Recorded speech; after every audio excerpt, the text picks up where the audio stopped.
Syariat agama yang mana? Jangan tertukar antara sunnah dengan budaya Arab. Nanti keliru, sunnah sama budaya Arab akhirnya kecampur-campur, bingung. Setiap negeri punya budaya, setiap tempat punya budaya. Yang waras tidak boleh mengalah terhadap mereka, para pencoleng-pencoleng agama yang menjadikan agama sebagai alat politik.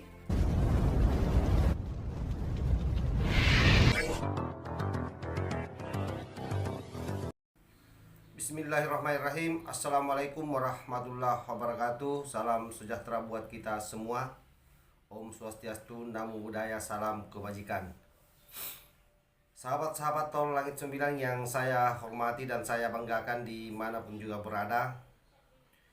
Beredar video almarhum Ustaz Jepri yang begitu sangat memukau apa yang menjadi penyampaian beliau di dalam ceramahnya.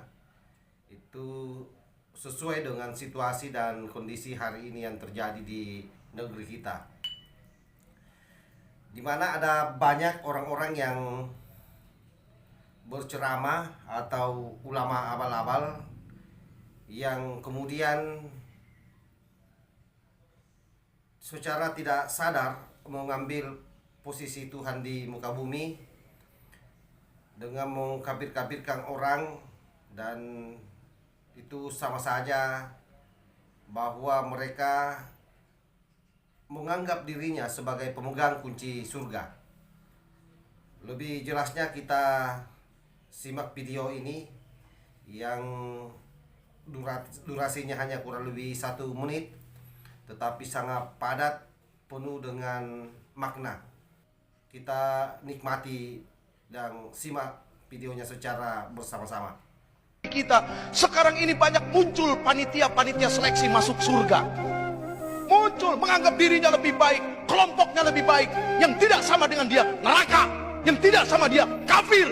Ini bagaimana? Allah tidak buat panitia seleksi masuk surga. Enggak, Allah enggak butuh dan Allah enggak perlu. Cukup Allah saja. Wah, pakaian kamu tidak sesuai dengan syariat. Mau nggak kamu terlihat lebih mulia?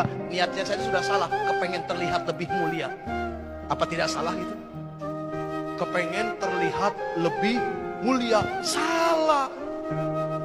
Secara akhlak udah nggak beres. Urusan mulia bukan pakaian tapi Allah. Tapi pakaian tetap sesuai dengan hukum syariat agama. Syariat agama yang mana? Jangan tertukar antara sunnah dengan budaya Arab. Nanti keliru, sunnah sama budaya Arab akhirnya kecampur-campur, bingung. Setiap negeri punya budaya, setiap tempat punya budaya. Sahabat-sahabat Tol Langit 9 yang saya hormati dan saya muliakan, saya kira itu tadi video sangat jelas. Ada 2 poin yang sungguh luar biasa, betul-betul sesuai dengan situasi dan kondisi hari ini yang kita hadapi sebagai bangsa di negara kita, yang kita kenal bahwa negara kita ini terdiri dari berbagai suku, adat istiadat dan agama. Ustaz Jepri Al-Bukhari memberi penegasan yang pertama bahwa tidak selayaknya orang-orang yang ceramah itu mengkafir-kafirkan orang, karena yang berhak menentukan kafir tidaknya seseorang itu adalah Allah Subhanahu wa Ta'ala. Beliau menggambarkan bahwa banyak penceramah mengambil alih tugas Tuhan, bahkan beliau dengan tegas menyatakan bahwa mereka seolah-olah yang memegang kunci surga. Itu poin pertama. Poin kedua adalah bagaimana Ustaz Jepri Al-Bukhari memberikan penegasan kepada kita semua agar mampu membedakan antara mana sunnah, mana budaya. Jadi bagi Ustaz Jepri Al-Bukhari jauh hari sebelumnya, sebelum beliau wafat, sudah mengingatkan buat kita semua bahwa seyogyanya kita sebagai manusia, khususnya sebagai umat muslim, mampu membedakan mana yang masuk dalam kategori sunnah, mana yang termasuk dalam kategori budaya, terutama dalam konteks berpakaian. Banyak orang hari ini terjebak seolah-olah dengan memakai baju gamis terusan sampai ke bawah yang mirip dengan daster itu sunnah.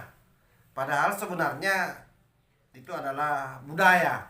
Jadi kebetulan saja Rasulullah Shallallahu Alaihi Wasallam diturunkan di muka bumi oleh Allah Subhanahu Wa Taala sebagai Rasul itu di Arab Saudi. Tentu Rasulullah Shallallahu Alaihi Wasallam dalam menyampaikan dakwah-dakwahnya, dalam perilaku kehidupannya itu tentu beliau sesuaikan dengan situasi budaya dan kultur masyarakat Arab. Nah, termasuk dalam hal berpakaian. Jadi bagi Ustaz Jepri Al-Bukhari, pakaian itu yang jelas sesuai dengan tuntutan agama menutup aurat sebagaimana yang disepakati oleh para ulama yang mana batasan-batasan aurat tersebut. Jadi tidak boleh kemudian kita terjebak masuk menyimpulkan sesuatu tanpa melihat situasi dan kondisinya, atau lebih tepatnya Ustaz Jepri mengajak semua umat Islam yang ada di Indonesia ini agar senantiasa kontekstual di dalam menafsirkan ayat-ayat atau tes-tes hadis yang ada di dalam ajaran kita. Nah, karena situasi hari ini itu yang banyak terjadi. Banyak orang dengan seenak bedulnya itu menafsirkan ayat-ayat tanpa mau melihat konteksnya. Nah, kalau kita mau lebar lagi, misalnya soal kewajiban jihad, itu kan sebenarnya ayat itu turun itu pada saat perang dulu.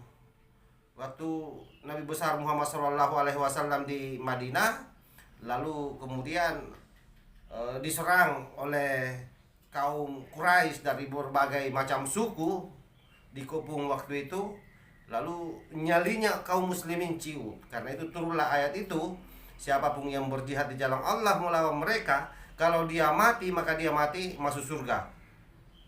Nah, sehingga itu yang kemudian memacu semangatnya orang-orang muslim untuk melawan para kafir Quraisy.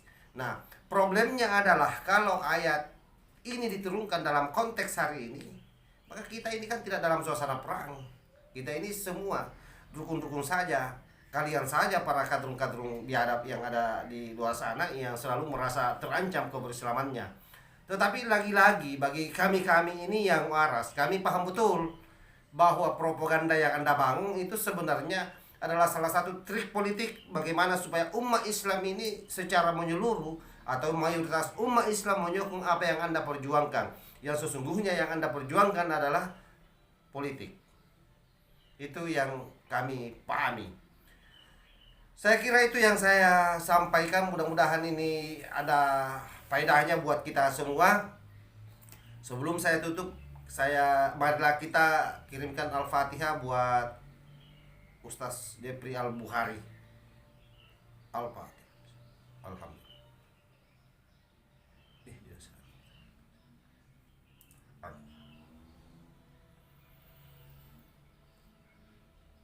Wallahul muwaffiq ila aqwamit thariq. Wassalamualaikum warahmatullahi wabarakatuh. NKRI harga mati. Salam Nusantara.